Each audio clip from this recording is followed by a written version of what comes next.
Miraremos un caso de ecuación de energía en gases ideales con un elemento un poco más raro, un poco más complejo de manejar, como es el dióxido de carbono.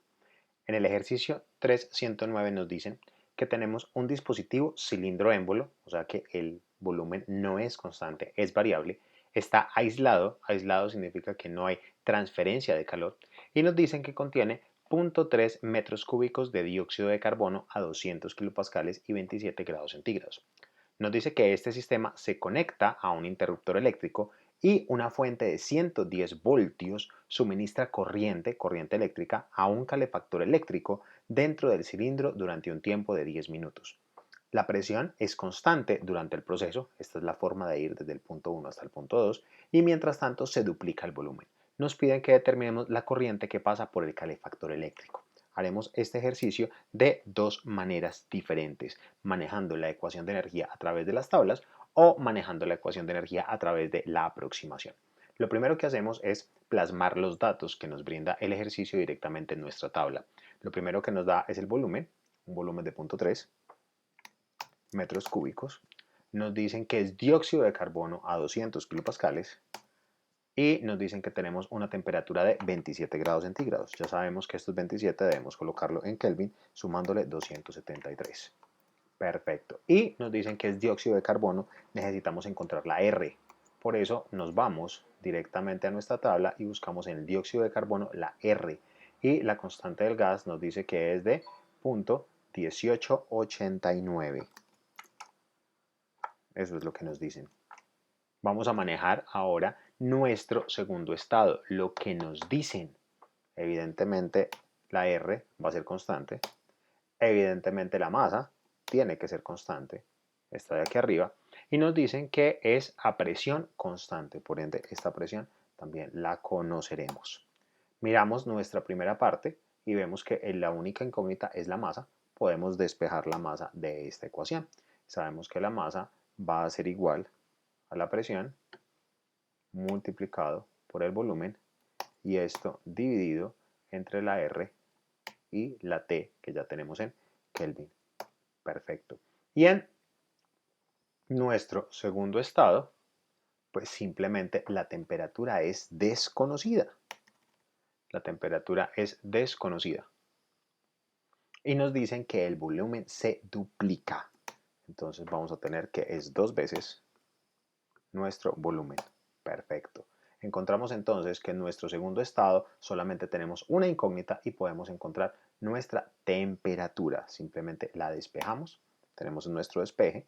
Esto va a ser igual a la presión multiplicado por el volumen dividido entre nuestra masa y multiplicado por R. Aquí ya tenemos nuestra temperatura. Perfecto. Tenemos todo para poder iniciar nuestra ecuación de energía. Ahora bien, podemos hacerla a través de las tablas. Nos gusta el dióxido de carbono. Entonces podemos ir a mirar esto donde encontramos este dato. Nos vamos a la tabla de dióxido de carbono. Vamos a bajar rápidamente. Ahora volveremos y a encontrar algo que diga CO2. Miramos por acá, tenemos el aire. Después del aire encontramos el nitrógeno. Después del nitrógeno encontramos el oxígeno. Después del oxígeno seguimos con el CO2, dióxido de carbono, exactamente el que estábamos buscando. Y nos dicen que tenemos una temperatura de 300 y tenemos una temperatura de 600. Entonces ubicamos nuestro dato a 300 y vamos a ubicar nuestro dato también a 600. Estamos buscando la U por tablas. Ahora miremos los datos. Esta U dice que es kilojulios por kilomol. Esta coma que ustedes ven acá es un separador de 1000. Ojo con eso, no es un separador decimal, es coma 1000. O sea, este número es 6939. Entonces copiamos para 300 este número 6939 y le quitamos la coma. Observemos, ahí pasa derecho. Y vamos a nuestro segundo número que es 17.291. Pasamos y lo copiamos. Perfecto. Ahora, miren las unidades, kilojulios por kilomol. Para poder obtener la U entonces necesitamos el número de moles, multiplicar la U por N, U por N. Para poder hacer esto necesitamos entonces la masa molar. Para poder encontrar la masa molar después de obtener esto, nos devolvemos a nuestra tabla original, nuestra primera parte, donde aparece la masa molar, los kilogramos por kilomol, y nos dicen que son de 44.01. 44.01. De tal manera que podemos obtener el número de moles dividiendo nuestra masa directamente entre la masa molar. Ese es el número de moles. Evidentemente es constante para nuestros dos casos, y la U, simplemente la U mayúscula va a ser la multiplicación de la una multiplicado por la otra. Aquí lo tenemos. La multiplicación de la una por la otra. Metemos el número 17.291, 6.939. Perfecto. Después de tener esta multiplicación que es importante, aunque a 166 y 419, ok, perfecto. Ahora sí nos podemos ir para nuestra ecuación de energía. Y en la ecuación de energía, pues sabemos que es la energía inicial más la energía ganada igual a la energía utilizada o el trabajo de frontera más la energía perdida más la energía final. Sabemos que la energía inicial va a ser la U mayúscula más las diferentes energías que le entran igual a la energía utilizada, que es el trabajo de frontera más la energía perdida. Y observen que aquí tenemos la N, el número de moles, multiplicada por la energía interna específica molar, que es la que acabamos de decir. Entonces, en nuestra ecuación de energía perfectamente podemos reemplazar la ecuación energía inicial con la U mayúscula. Podemos reemplazar la energía final con la U mayúscula también, que ya están las unidades que necesitamos. Y nos preguntamos, calor, realmente aquí no está entrando calor, no aplica. Pero cuando hablamos de trabajo de entrada, tenemos un trabajo eléctrico, porque nos dicen que tenemos un calefactor, y este es el que vamos a tener que encontrar. Trabajo de frontera, sí, claro, el trabajo de frontera lo conocemos. Observemos que es un cilindro émbolo y tenemos un cambio de volumen. Como hay cambio de volumen, tenemos este trabajo de frontera, y de una vez lo conocemos, lo tenemos por acá, es la presión por el cambio de volumen. La presión es constante, 200, multiplicado simplemente por la diferencia de volumen, el volumen 2, menos el volumen 1. Y acabamos de obtener el trabajo de frontera. Y la energía perdida, pues simplemente no aplica. Solucionando esta ecuación podemos encontrar entonces cuánto vale el trabajo eléctrico, simplemente haciendo un pequeño despeje. Va a ser igual a la energía trabajo de frontera más la energía final menos nuestra energía inicial. Y este va a ser nuestro trabajo eléctrico. Ahora bien, recordemos un poco lo que vimos en nuestra clase de física 2. El trabajo eléctrico nos lo describieron como voltaje por corriente por tiempo. Voltaje por corriente por tiempo, donde el voltaje está en voltios, la corriente en amperios y el tiempo en segundos. Importante. Y las unidades nos dan julios. Todos los elementos de esta ecuación, coloquémoslo aquí, claramente están en kilojulios.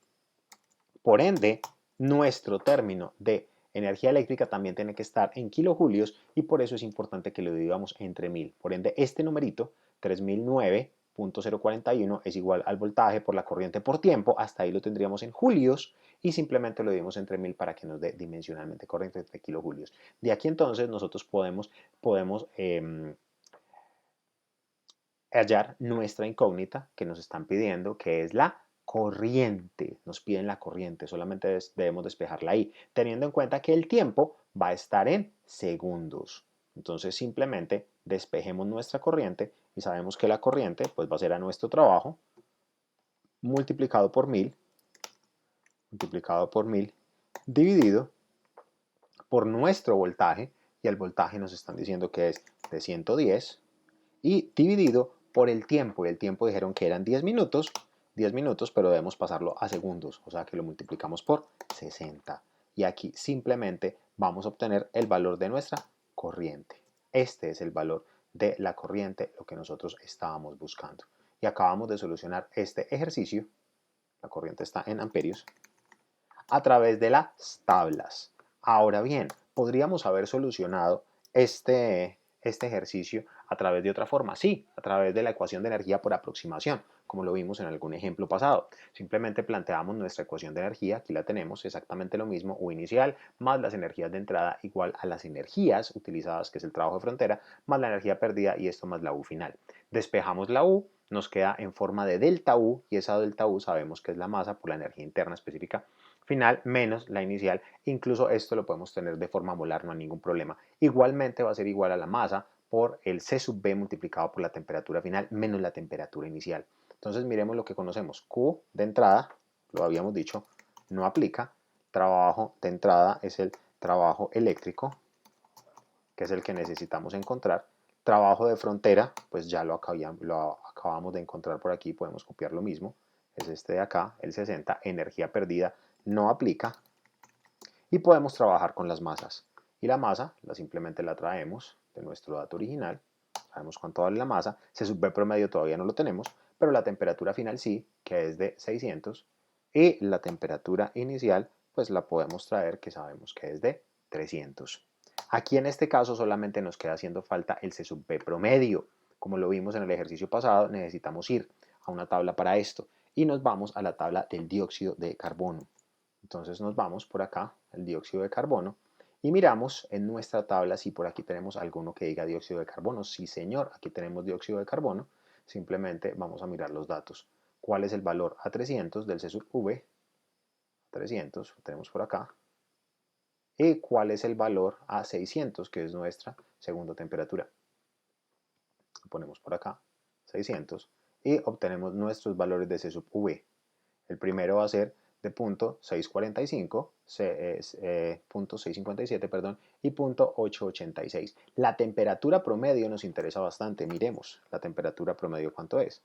Temperatura inicial 300, temperatura final 600 y nuestra temperatura promedio es de 450. Podemos entonces leer directamente cuánto vale ese C sub V. Volvemos a 450, miramos que lo tenemos por acá, semejante al ejercicio pasado. Ubicamos el 450, que es la temperatura promedio, y vamos y leemos que es de 0.790. Este es nuestro C sub P. Lo ubicamos por acá. Y pues simplemente este C sub V va a ser este. De aquí entonces nosotros podemos despejar nuestro trabajo eléctrico. Y al despejarlo simplemente vamos a saber que es igual a nuestro trabajo de frontera más la masa que multiplica al C sub B y que multiplica a la temperatura final menos la temperatura inicial. Aquí tenemos nuestro trabajo de frontera. Observen la diferencia entre el uno y el otro. 309 por la tabla exacta y 310.92 por la aproximación. No deja de ser una aproximación.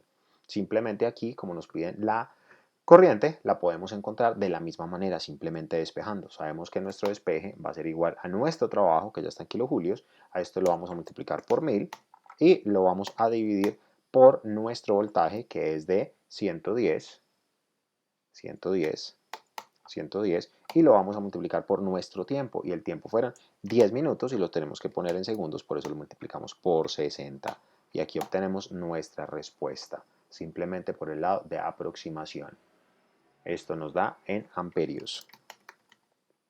En este ejercicio hemos resuelto entonces un elemento diferente donde tenemos que tener en cuenta nuestra tabla que esté dada en kilojulios sobre kilomoles, cómo lo manejamos, cómo pasamos esto a términos molares, cómo podemos manejar siempre el trabajo de frontera cuando tenemos un cilindro émbolo, en este caso a presión constante, y cómo podemos manejar nuestro trabajo eléctrico, recordando lo que vimos en física 2, que el trabajo es igual al voltaje por la corriente por el tiempo, esto en segundos, para que nos dé en julios, y simplemente lo podemos dividir entre 1000 para que nos dé dimensionalmente correcto.